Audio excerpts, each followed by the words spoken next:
Hello and welcome everybody to another episode of Robo Talk with XLR8. Today we are going to be talking about the FTC game breakdown. I am here with Coach Zach. Hello. And Jacob. Hello. We're going to be going over the pregame setup, the auto, the teleop, and the end game, kind of some bulleted points of game manual part 2, as I would like to remind everybody to please check out game manual part 2. There is a lot of information that you do need to read. This is not any official guide whatsoever. This is just some of the bullet points and some of the things that we've seen while diving in to the official Great Frenzy game manual. So we first start off with the pregame. Pregame has one preloaded box that is placed in the robot for each robot, so 4. But if you think of what the box is actually, for some of veterans or for some people who have seen FTC in the past, these boxes and spheres are actually the same as Rover Ruckus. The only really element they've added is this rubber duck. And they've weighted down some of the boxes. They took out the squeaker for the duck. They did take out the squeaker for the duck. So there is one duck on the carousel. There is one on the what we call the barcode, or the 3 different locations this duck can be, and 8 in the Alliance loading dock. So not actually that many rubber ducks on the field.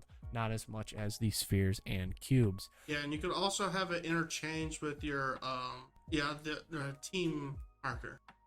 And on another thing, there is no human player this season. We were kind of looking forward to our human player. We usually have Gunner on our team. Usually is the main human player for us, and he's kind of disappointed that he doesn't get to be human player this year. But there is unfortunately no human player this season. Sounds like either the drive coach or someone else on the Alliance will be able to put the rubber duckies on carousel. That would be the closest thing to human play. Going along with kind of where to place the robots. They can be in any orientation, but they have to be touching the playing field wall adjacent to their Alliance station. They cannot start in the warehouse, in contact with the carousel, or on a barrier. And like we preached on at the beginning, can only have one preloaded box. I want someone to bring in This is a pet duck. this. Wait, is RoboDuck still a thing? Technically, I mean, I think still doing robotics this year since Drew Marsh left. It's not the same as it used to be. I But forgot it was a Mishawaka team. We haven't seen that. How long have we seen them?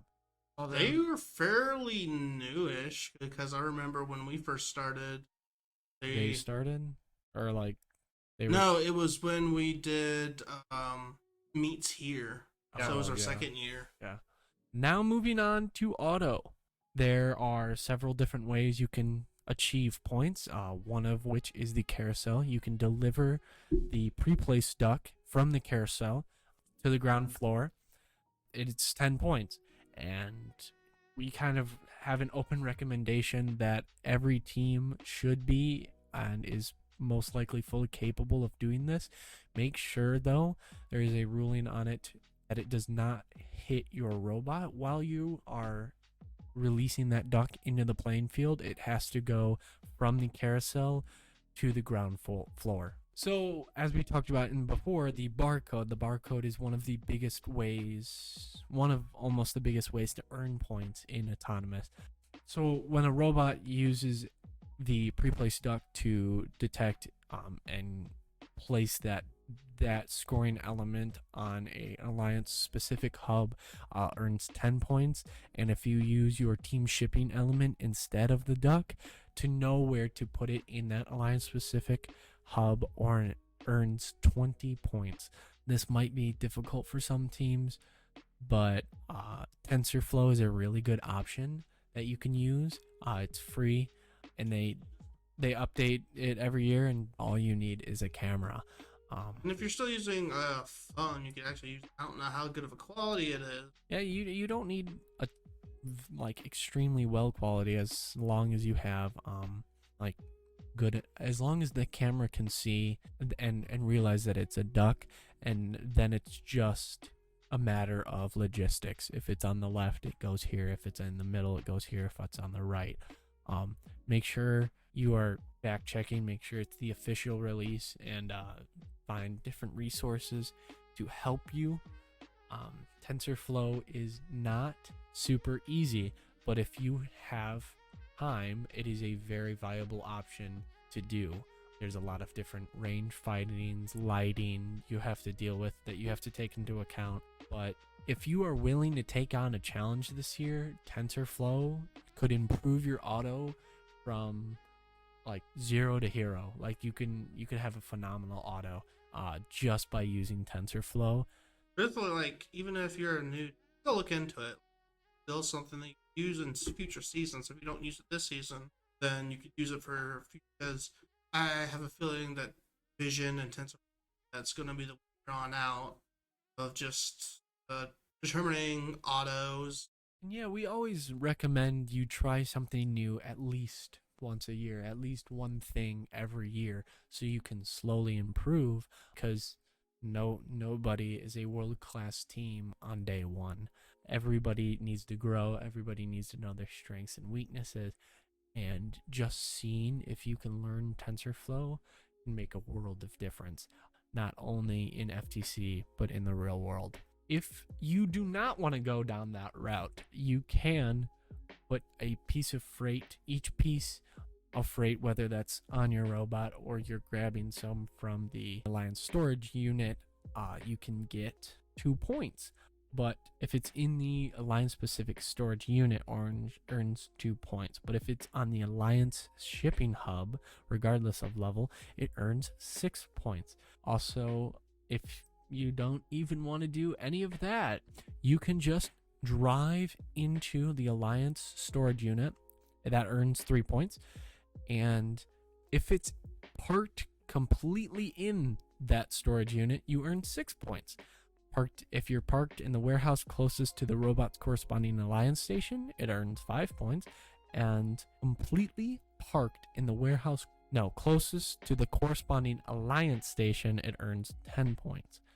Going into the warehouse is a requirement for everyone who want to compete seriously, because you have to get in there to even get a block or a sphere out, unless you're going to do ducks on the carousel the entire time. Even I see pros and cons of feeder bots for this year. It's going to be interesting to see how other teams do it. Even with a feeder bot, though, the only issue of that is you still have to go in to the warehouse regardless.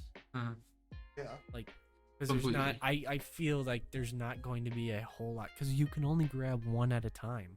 Yeah, in order to rack up a lot of points, you got to be in and out quickly. Yeah. Gotta be completely inside.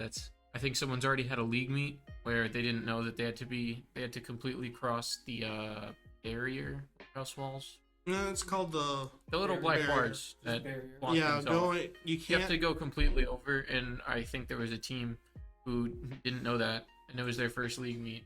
Yeah, they were trying to score from the depot. They were trying to score from inside the warehouse, which you Is it cannot a do. shipping hub or is it the warehouse? Warehouse. Yeah, they were trying to score from the warehouse into the shared. Shared. Yep. Shared Alliance hub. The shared alliance hub. It's not allowed. No. So Make sure you read into all aspects of what you can and can't do, because there's a lot of sort of hidden things in there. moves. If you don't look into it correctly, it's gonna hurt you in the end. major thing. This is not an official guide at all. Oh no. Our rulings or our findings are straight out of the manual, but that doesn't mean we are the holy text, as subject to change, as Jacob says. Look at the game at FTC. Yeah, definitely keep an eye on the forums, because there's all sorts of stuff that's probably gonna vary a little bit. Moving on to teleop, we're going to start off with freight. So each piece of freight, which can be cubes or spheres or ducks. Each piece of freight scored completely within the line specific storage earns 1 point. very possible for entry-level teams. This method of placing freight into the alliance-specific storage unit, very easy for entry-level teams. The push bot score. Someone can do something. Like Yeah. at their first league meet, they gotta have something. It's And just be top level. And if your robot breaks, that's Mhm. one thing you could do. Just push things into that. They always have it, so you can, if you need to score, you can still score points even when you're down a leg, or maybe just want to push pop it. The good thing is for this season, there's a good bit of ways to how to get points. Like for especially a few things that are really easy to do is like ducks are moving freight from one place, so it shouldn't be too. Going along as well with the pieces of freight, each piece of freight scored in the Alliance Shipping Hub earns 2 points for being completely on level 1, 4 points for being completely on level 2, and 6 points for being completely on level 3. The top level is going to be where some of those more aggressive and advanced teams are going to shoot for. But I feel that if you can get the middle, if you can get the top 2 layers, there's going to be a lot of points involved. Yeah, I feel like the actual progressive teams are gonna put stuff on all levels because in the end game there is gonna be that final balance bonus, which may not add up to a lot of points, but hey, that's more points, and it's like I have a feeling it's gonna be kind of tooth and nail. Kind of along with what Zach said. They don't really care where the pieces of freight is going. They care about how much is on there. And if you get two 4s, like if you get 2 of them on level 2, that's 8 points versus 1 on level 3, which is only 6. And coming down to 2-point difference, like that could be it this season. There could be, like, going along with what Zach said, it can be a very tight game this year, and it will be very exciting. It will be very heartbreaking sometimes, but it will also be very exciting. I can't wait for the actual competition because I've seen other teams do something similar with like elements, but then Oh yeah, there's gonna be a lot of, I feel, different designs that will go on. yeah, especially with drivetrains in and of itself, I've already yeah. seen a whole lot of like it's not going to be cookie cutter bots, Mm-mm. at least league level. I think further up, Well, when you get to the world's level, you may see. I don't even think that. I think people will just like go for it. Like either if it's a smaller bot or a bigger bot. If it's we saw kind of a joke. It doesn't really fit like a snake-like bot. Again, does not work. That is not FTC legal, but looks extremely cool. Yeah. That's not legal. No, no, nowhere near it. What rule specifically is that breach? 18 by 18. Oh. Yeah, Unless, wait, if it was coiled up, technically, make it technically, do not. Hey, nobody get any ideas about what we're saying. That'd be crazy. That would not be fun. Or a level cardboard bot. If you want snake? your That'd be programmers to cry, that is an what is it? Swerve drive is an excellent way for programmers to not want to program anymore. But well, I would recommend if you try Swerve, make sure that you know what you're doing, because if not, it's very difficult. make sure you Especially not even just for the programmers, for the builders too, because make sure you know how shopping carts work. That's all I gotta say. Moving along to the end game, What about endgame? yeah. what about it? It's just a game theory. Okay. Oh no. Moving along to endgame, ducks or team shipping elements delivered to the plane floor earn 6 points for your team. By the carousel and can only be done in endgame. Yes. Ducks can only be delivered one at a time, and it's got to fully touch the ground before you put another duck on there. And you have to have your robot back away from the carousel, so you can't just rapid fire it like rapid fire. I don't. Yeah, like for the carousel, you have to do the ducks one at a time, and then once one has been delivered to the ground, you have to stop and move away from the carousel, and the carousel has to stop before someone can put another duck on. Because I've been seeing a lot of teams it's continuously going and putting the on, but as of right now, that's illegal. Yeah. Ducks are free. You can deliver ducks. Or, sorry, boxes. Whatever the spheres are called. Just, yeah. I was like, I don't know if that's one of those gray areas where if you actually do that in the competitions, or if it's like, what you doing? That'd be a question box thing. Be like, hey, look, great. The big thing is, it's all one at a time. Everything is just one at a time. Mm-hmm. It is one after another after another. It's just one at a time, and that's just how it's gonna be this year. And I think the designers of the game was like, yeah, we're not gonna have them We should be limit like this Robo as much as Ruckus. possible. Yeah. Done. Also in the end game, we have shipping hub status. So if the Alliance shipping hub is balanced, the Alliance receives 10 points. Very nice payout if you can balance it perfectly, as we said before. Not or as necessarily perfectly. Jacob said before, a lot of these blocks are weighted, which is going to throw off your balance a ton. Balance, by definition, game is only the side isn't touching. So not really balanced, but like It could be leaning, but most times that's just gonna tip it over anyway. as long as like Jacob said, not touching the floor.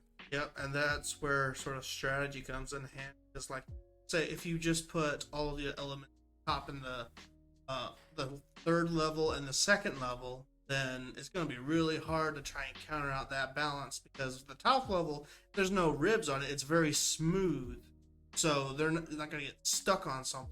You have to level out the bottom two levels in order to get that balanced. And then on the other side, where the shared shipping hub is, if the shared shipping hub is contacting the tile floor, so it is unbalanced instead of balanced, and if it's in favor of the Alliance receives 20 points. Tipping could make or break your game.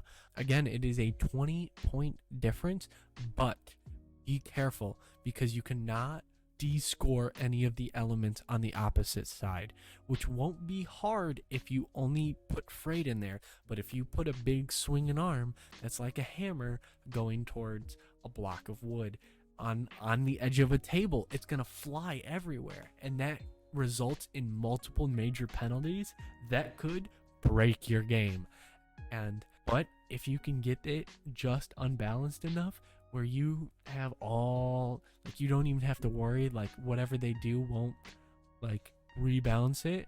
I mean, it wouldn't even matter how many points you got, because you just have a 20-point lead and they don't even get an opportunity to have that 20 points. But yeah, like having just balancing either of the team shipping element or the shared shipping element. Moving back to the Alliance shipping hub, we're going to cover capping, as we like to call it, which is essentially putting your Alliance marker on capped on top of the Alliance shipping hub.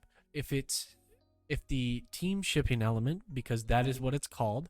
Yeah, we're not very we go from different names for stuff because it's like from year to year it's almost like the same exact thing. So if we say something that's Similar. wrong or similar, that we're meaning to sort of a previous year element or version. Yeah, Hey, wait, it actually is capping. we apologize sometimes, but since veteran team and vocabulary gets mixed up a lot, again, kind of a suggestion is just read the manual. It'd probably be a whole lot easier and a whole lot less confusing for everyone. Funny thing is, it is actually capping. It is capping, so we weren't lying to you. Capping is the correct term. So when you cap and it is fully supported by the center pole on level 3 on the Alliance shipping hub, or over the another team's shipping element, the Alliance earns 15 points. This is a little bit of a difficult task, but it's very worth it. And if teams can design their cap or their team shipping element to include a way for somebody else to stack on top of them, that is big. That is 30 points that the other team can't even touch you with.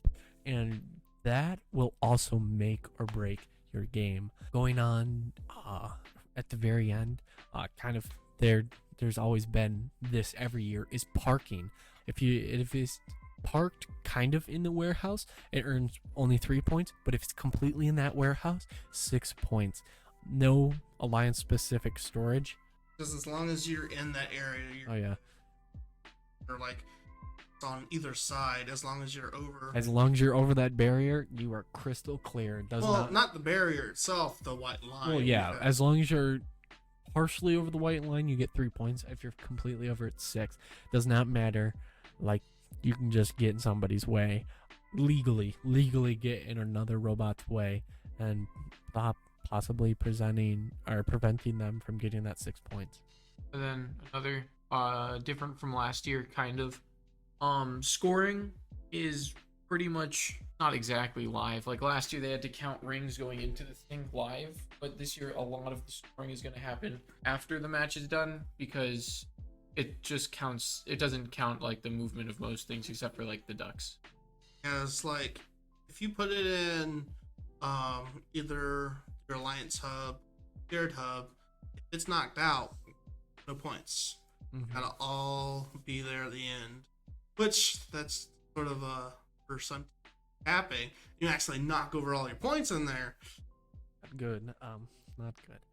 Well, we would like to thank you all for listening to this episode of Robo Talk with XLR8, kind of our FTC Freight Frenzy game breakdown. My name is Andrew. I'm here again with Coach Zach. Yep. And Jacob. Mm-hmm. I hope everyone has the great rest of their day or night or whenever you are listening to this. Peace.